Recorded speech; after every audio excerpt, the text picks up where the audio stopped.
So, firstly, I'd like to apologize for my clips of this show being filmed gettily. I couldn't figure out how to rip it from Netflix, and the illegal site that I usually use is not allowing me to download. So, this is what you got. Thanks.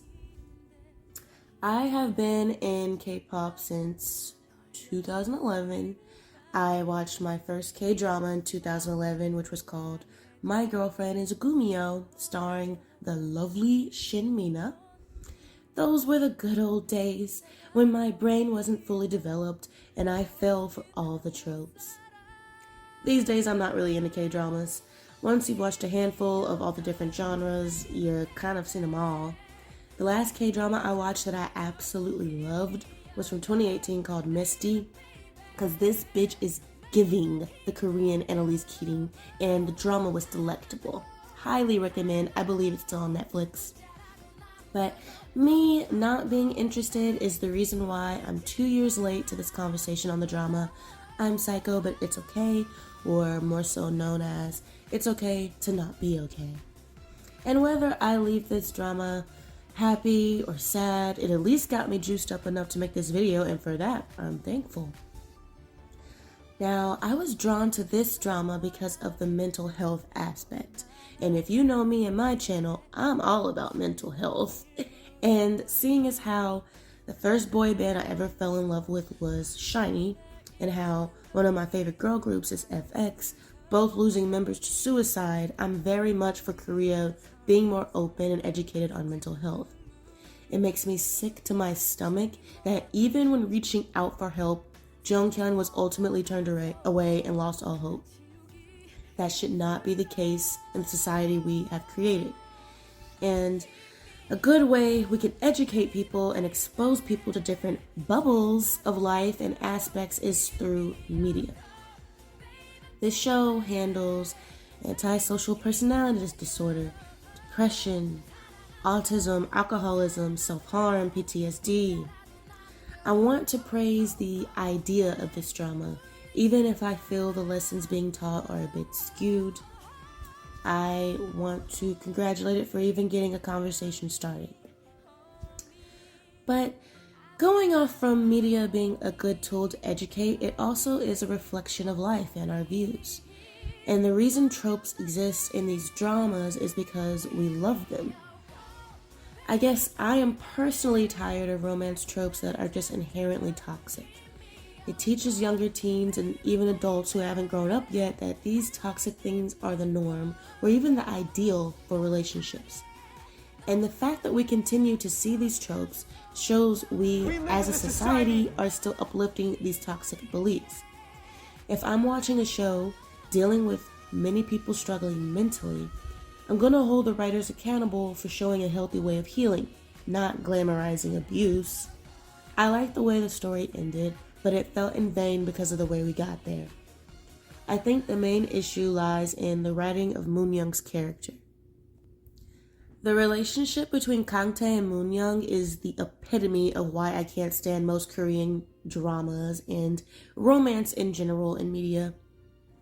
This show normalizes the way they fell in love, which was stalking, acts of violence, and threats.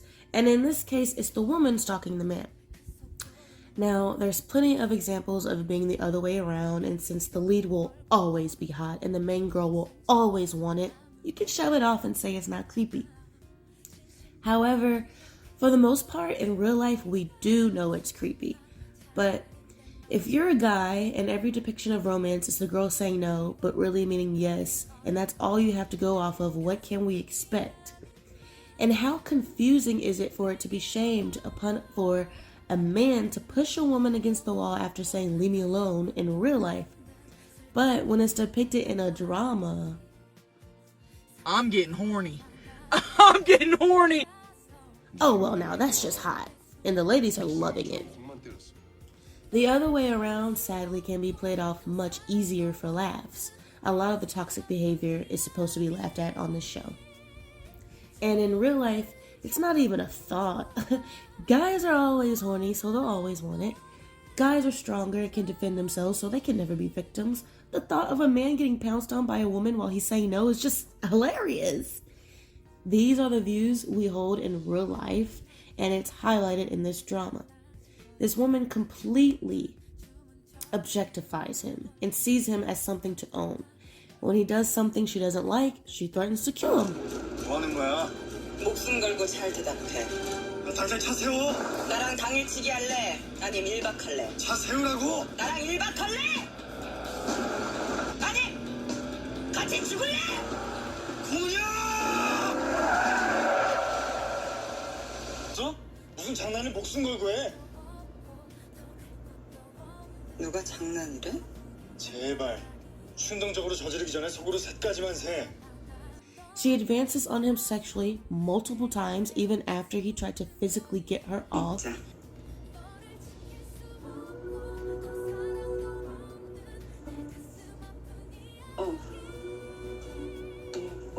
여기 외부인 취직금지가 나와. 방금 나간 애가 너 여기 있다고 문까지 열어주던데? 와우. 아빠. 아 왜? 그러라고. 넌 You know, that little thing called sexual assault. After learning that Kante loves his brother more than her, she got his autistic brother to sign a contract. This brother who was infatuated with her at the time, by the way. She got him to sign a contract to live with her so Kante would be forced to move in too. Sounds hella manipulative and fucked up. And after Kante moves in, the Stockholm sets in. Wait.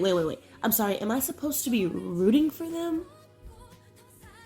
It doesn't matter if you're a man or a woman, hot or not. If you continue to pursue someone after they reject, and to this extent especially, you obviously don't care about consent, and that shouldn't be promoted as cute or just the way it is to get the one you want.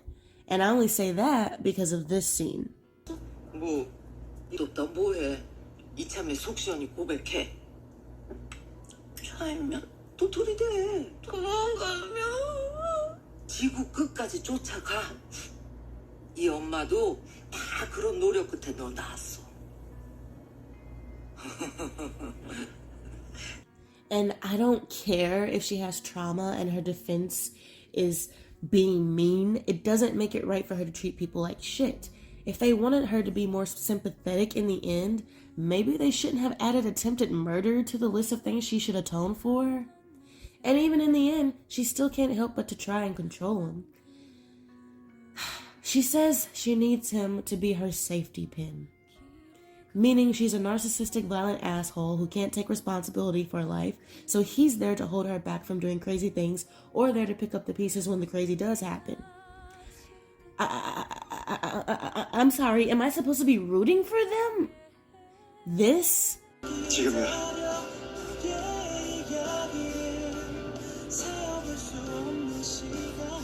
가자.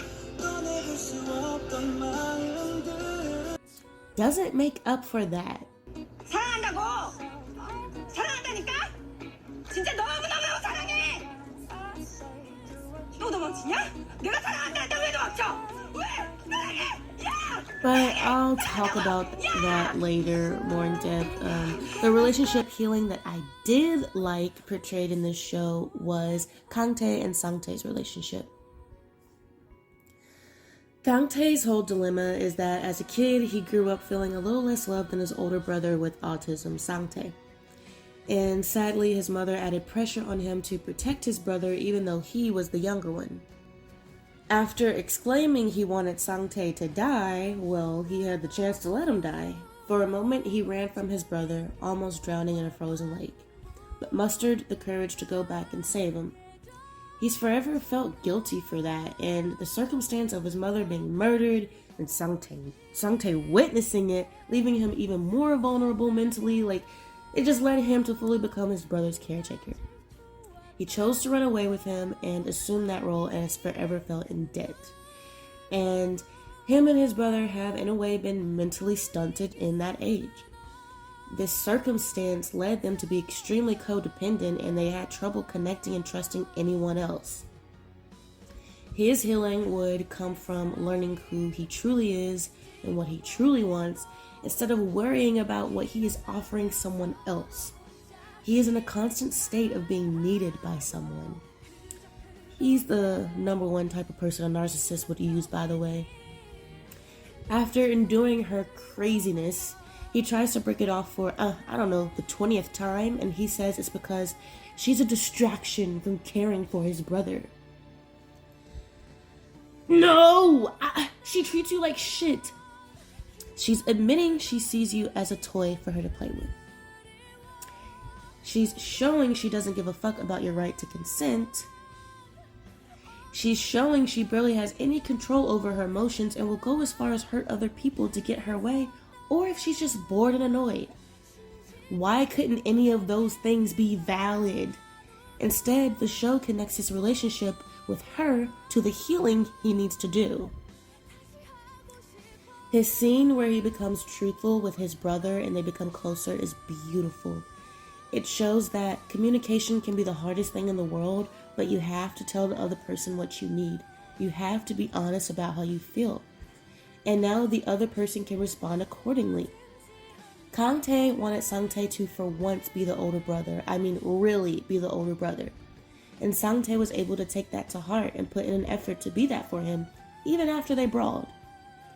And then this moment is ruined by her. And in the end, Sangtae, is the one to protect Kangtae, completing his arc, and they are both strong enough to reform their relationship so it's no longer codependent. It's very beautiful and satisfying and makes sense. Now on to Moon Young. We are supposed to ignore all the things she did to get Kangtae in her grasp. We have to ignore that she has homicidal urges and that Kangtae is who stops her from doing it. And she can't go a second without him because she'll go crazy. That is what we call a codependent relationship, and them skipping together in the sunset is a cosign of it. And not to mention, it also solidifies the idea that you need a girlfriend or a boyfriend to find happiness in life. Now, I can genuinely see growth in Sangtae and Kangtae, but hardly much in Moon Young by the end.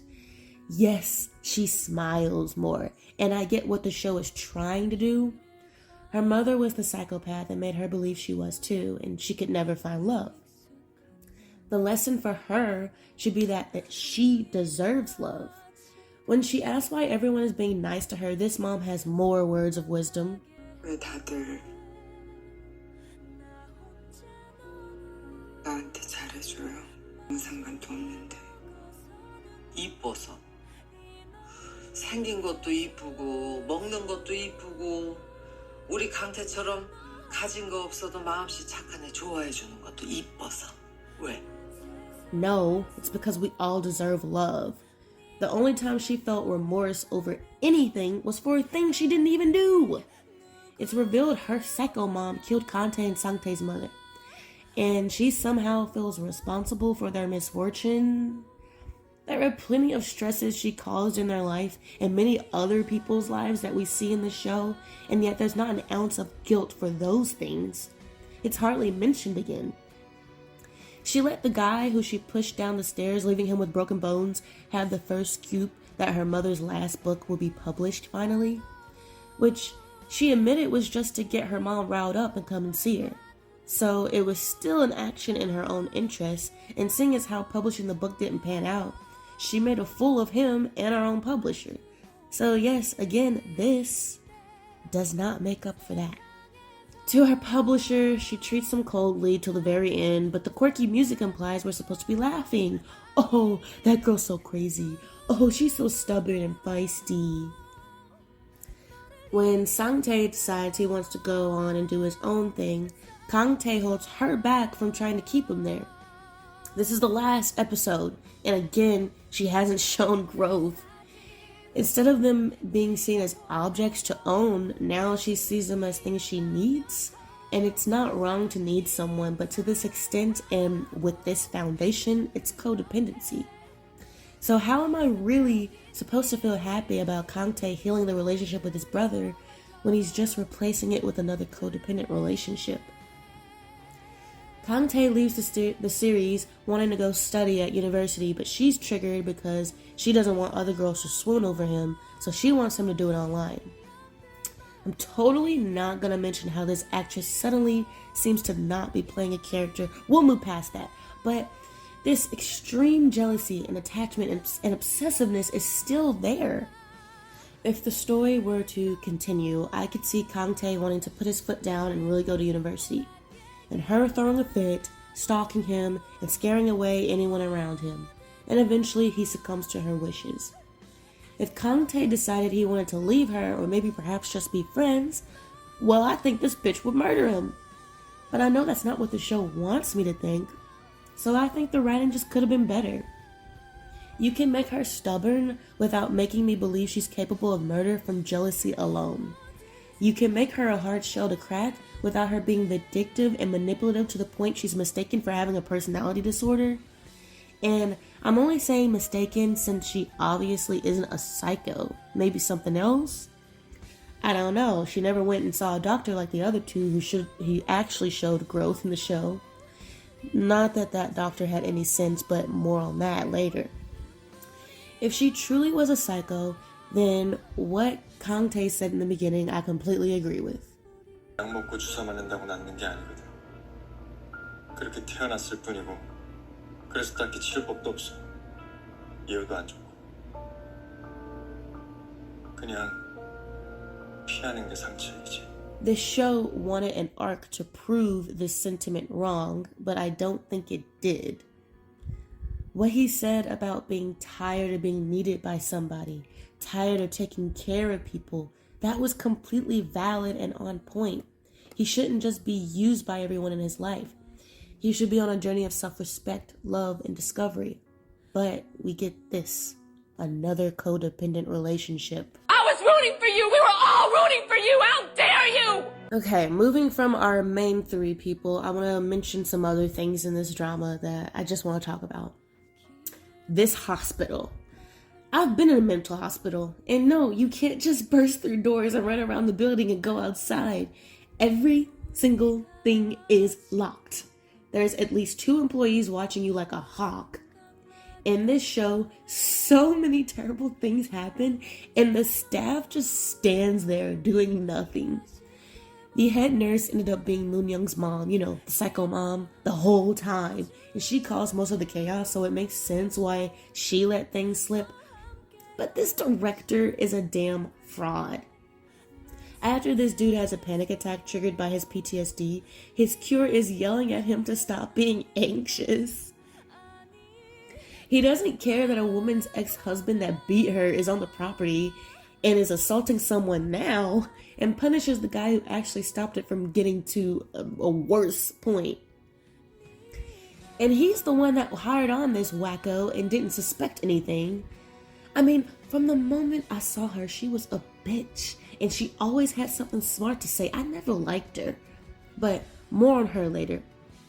I also want to point out something I think doesn't make sense. Now, I'm no expert in dissociative identity disorder, nor are there experts that claim to be, trust me. But the main thing is someone experiences a trauma they can't handle, and it causes the brain to split. This creates separate personalities and alleviates the person from their pain. In this show, though, this woman is literally regressed into the literal time she was experiencing her trauma. While regression is a real thing, they say this is one of her personalities and that she does this all the time. It doesn't make much sense, and it seems they don't really know what they're talking about. Or maybe I don't know. If someone with a disorder can make it make sense, help me out. But if the point of a separate personality is to escape the reality that your trauma happened, then why would that separate personality be the personality that's constantly reliving the trauma? It seems more like they showed someone regressing, but just called it dissociative disorder. Going off more on the writing, Moon Young's mother makes no fucking sense. We see in the flashback, her mother was pushed from the top of the staircase by her father and was bleeding profusely from her head. He later dumped the body. So how is she still alive? It's never explained. The only thing I can infer is that maybe he remembered it incorrectly from his Alzheimer's and brain tumor or whatever. But Moon-young saw her mother's body before he dumped it and saw all the blood. Is this bitch Kill Bill or something? No medical attention needed at all. She just fucking got swam from the fucking bottom of a... I don't know. Psychos just can't die easily. I don't know, okay? They don't explain it. Also, they kept pulling red herrings and it was overkill. At first, we think this bitch is her mom. But no, she's just crazy. Then there's Ongnan, who was being told what to do by Moon-young's mom. And that's how she had all this inside info. But since we don't know that, it seemed pretty apparent that she was her mother. And if I'm not mistaken, patients were gossiping about Ongnan having many plastic surgeries and she used to be a famous actress, right? Well, I have thought that they included that as a clue. Like, yeah, she got plastic surgery, that's why no one recognizes her, and she knows all this info, so she has to be her mom. But no, they just added that in for the sole purpose to trick us, I guess. Not one, but two red herrings, both patients at the hospital. It's a bit overkill, especially when the real mom was the head nurse. By the time the real culprit is revealed, it's tiring and makes less sense. And you don't even explain how it came to be. If she was bleeding out her head and dumped at the bottom of a river in a body bag, how the fuck did she survive, make a new identity and face, and track down her husband to watch him live and die in misery? Make it make sense. I get it. It's a drama, but did they really have to make her a caricature? She literally turned into a yandere, and while I've seen some fucked up people, most psychos are like Ted Bundy, hiding in plain sight, very manipulative and good looking. That's how they survive. If her master plan is to get Kang-tae so angry to kill her because him killing her would ruin Moon-young's relationship with him, then why would she reveal that to him? She'd just make him want to kill her. Who wants to kill someone that's laughing maniacally and begging to die? And just told you that they will win if you do kill them. Psychos are smarter than that. So, we got the dissociative personality that seems a little off. Again, correct me if I'm wrong, okay? We got a cartoony, one-dimensional depiction of a psycho. We got a codependent relationship being traded off for another. We got stalking and assault being normalized, and Moon-young hardly learning anything by the end. Those are my issues with the show. I applaud this show for showing mental illness and trying to show good healing, even if I think things were a bit skewed for the sake of entertainment. I really love the arc of Sang-tae and his relationship with Kang-tae. That honestly made me really happy. But with Moon-young, I'm just not satisfied and I can't buy what they're selling in the end. With Moon-young's character, I think we got a good depiction of a narcissist. And then with Kang-tae, someone just used to being used.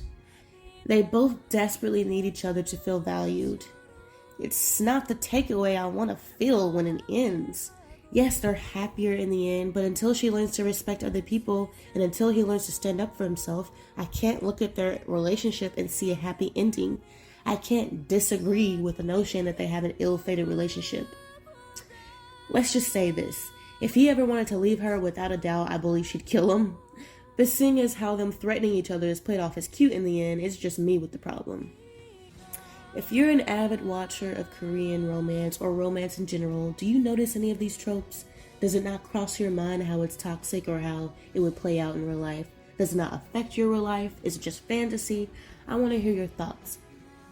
A drama can still be dramatic, but I'm sick of the old school. I was the girl that got tingles when Edward Cullen admitted to Bella she's like a drug to him and can't stay away. That was peak romance for me.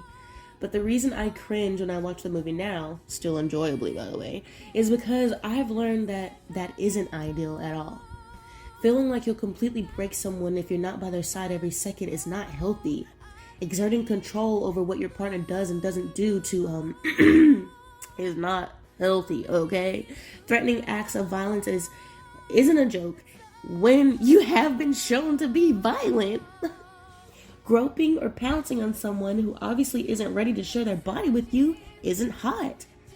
And stalking someone until they finally say yes isn't the way it is when it comes to finding someone to settle down with.